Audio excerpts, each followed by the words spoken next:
Standing Order number 206, provides that a sitting of the Select Committee shall be held at such a place, date and time as shall be determined by the chairperson or on a petition made by at least 5 members of that committee, but no meeting, Mr. Speaker, no meeting of a committee may be held outside the precincts of Parliament without the approval of the Speaker. Mr. Speaker, bearing those standing orders on mind, the witness who has hosted members of this committee, Mr. Speaker, this specific committee, Mr. Speaker, is a witness by the name of Mr. Speaker, Pastor Ezekiel Odero. Mr.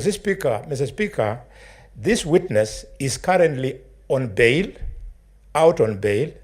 He's being investigated for at least 14 offenses that include, Mr. Speaker, aiding suicide, murder, abduction, radicalization, genocide, crimes against humanity, child cruelty, fraud, and money laundering, Mr. Speaker. Mr. Speaker,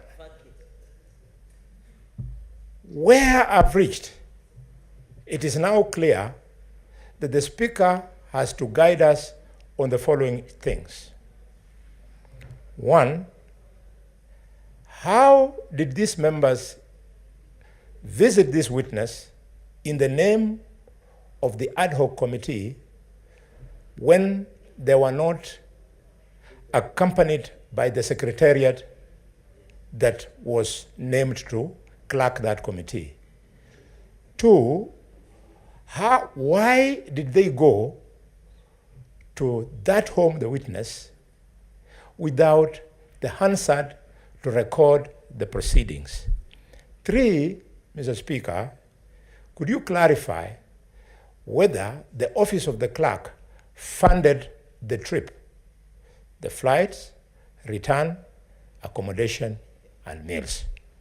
And Mr. Speaker, could you confirm whether the office of the clerk procured security for these members?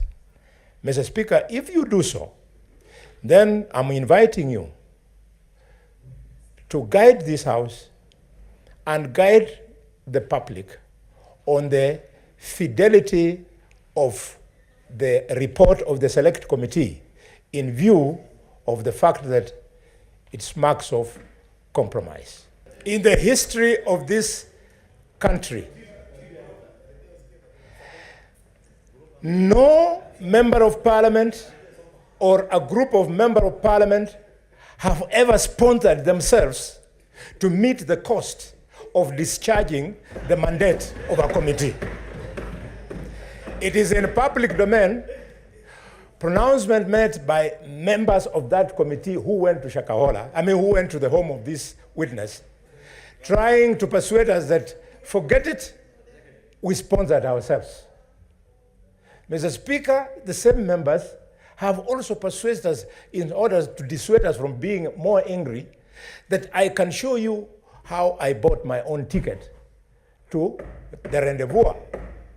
Mr. Speaker, I beg that I don't be pushed further because this is the first time.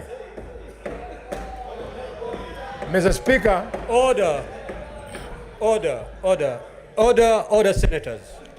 Mr. Speaker. Senator Boni. This is... Senator Boni. There is a cardinal rule. Order, senators. Senator Mgatana, as the chair, I'll give you an opportunity.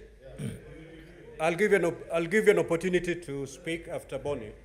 But Senator Mr. Speaker, Boni, sir, there is a cardinal rule that he who alleges proves. So don't feel like you're being pushed far. You're already there. Thank you, Mr. Speaker. Thank you, Mr. Speaker. I just wanted to conclude by appealing to the eye in our minds that the only other ad hoc committee that captured the imagination of this country almost to the level of the one of Shakahola was when J.M. Kariuki was murdered.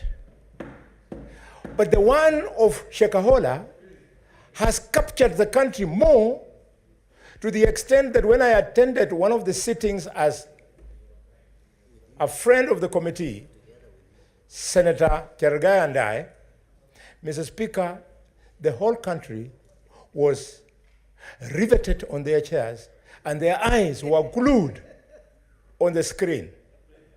Over 400 Kenyans have died in this. They are hoping that two institutions, the institution of DCI and the institution of Parliament, will give them justice. We have never had a greater responsibility than the one we have today under Shakahola. I rest my case.